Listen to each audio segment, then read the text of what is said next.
Let's bring in Wisconsin Congressman Bryan Steil, fresh from that very retreat. Congressman, it's very nice to see you. Thanks for joining us tonight. The president used a word there just a second ago that I thought was interesting. We took a little excursion in reference to Iran. There have been a lot of excursions. There may be more excursions in the year ahead. There's certainly a lot of activity. Is that the kind of pace that can allow Republicans to be successful in the midterms, or do you get a little nervous that there's a heck of a lot going on right now? There's a lot going on. I think it's appropriate for the president to talk that our hearts are with our heroes, the men and women in uniform stationed across the globe, conducting an incredibly dangerous and difficult mission, and the success that we're having in preventing Iran from having a nuclear weapon and not having access to ballistic missiles. The president in this speech laid out not only what we've accomplished, but yet what we have to do in front of us, and in particular, the work that we need to do on election integrity. It's positive to see the president talking about the Save America Act, key provisions, common sense legislation that we've passed in part in the House, and now we need to see passed through the United States Senate. If we deliver on this agenda, I think we'll be rewarded by the American people, because we're passing common sense legislation and getting this country back on track. Congressman, I do want to talk to you a little bit more later in our conversation about the Save America Act, so put that on pause for just a moment. But tell us more about just kind of the overall feel. You're on day one of your three-day conference there with your fellow members of Congress, members of the GOP. What is the priority and the agenda setting from the president, moving toward the midterms? What can we all expect to hear more as we approach the elections? I think you're going to see a big focus on continuing to make life more affordable. Americans right now, as they're filing taxes and are receiving their refunds, are recognizing their refunds on average are up 10%, in large part due to the work of the One Big Beautiful Bill that passed last summer. People are seeing no taxes on tip, no taxes on overtime. Seniors are getting the effects of not being taxed on their Social Security.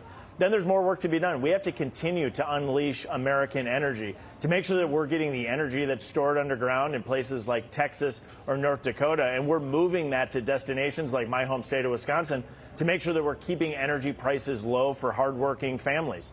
We have a huge opportunity in front of us to continue to deliver on this agenda, making life more affordable. We've made progress, but there's room to grow. I'm hearing talk of a new reconciliation bill, maybe a way to get some things done without having to get Democrat votes. Is that going to be a reality this year? Can you tell us a little bit more about what the priorities would be if you decide to go down that reconciliation path again? Well, the reconciliation path is exactly that. It gives us the opportunity to move key legislation without requiring Democratic votes in the United States Senate, as we did last summer. Finding consensus in a narrowly divided House and narrowly divided Senate is always challenging, but I think it's one of our best avenues to move real and substantive legislation. There's reforms that we can make as it relates to election integrity that we can move through in a reconciliation package. There's additional work and pro-growth tax policies that we could put in place. And in particular, I think we need to continue our work of rooting out waste, fraud, and abuse in key government programs.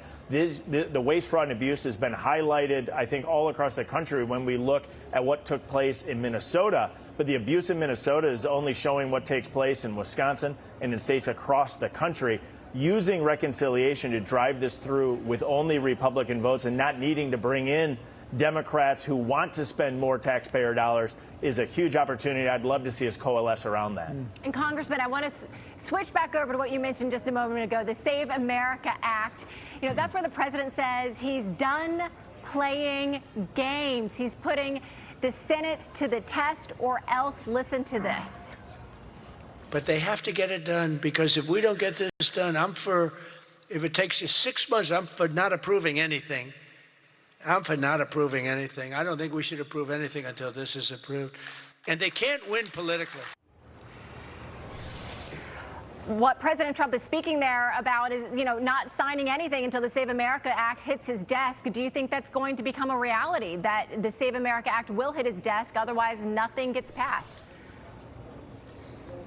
The president is the author of the art of the deal, and I think the president's beginning these negotiations with the United States Senate.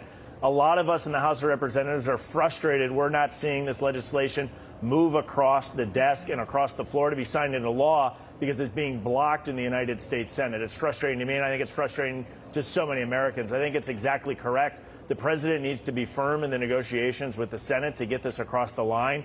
The Save America Act is currently drafted is incredibly common sense. It's saying you need to show photo identification when you go to vote, and you need to be a U.S. citizen when you do go and vote. The president spoke moments ago here in Florida about building on that, about adding in and making sure that, for example, boys aren't playing girls' sports. There's a real gold standard here that we can pass common sense legislation, and I think it's appropriate the president's putting a stake in the ground for the United States Senate to say, let's get this done, because the American people are demanding it. Real quick exit question is, does the filibuster go? In order for the SAVE Act to pass, does that mean the president's going to say it's got to go and Leader Thune agrees? What do you think?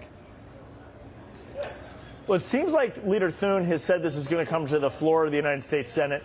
Exactly how this plays out, I don't have the perfect crystal ball on that, but I think this is where adding that pressure to folks in the United States Senate to call this for a vote and see where the chips fall is so absolutely essential. The American people deserve to have this legislation passed and signed into law.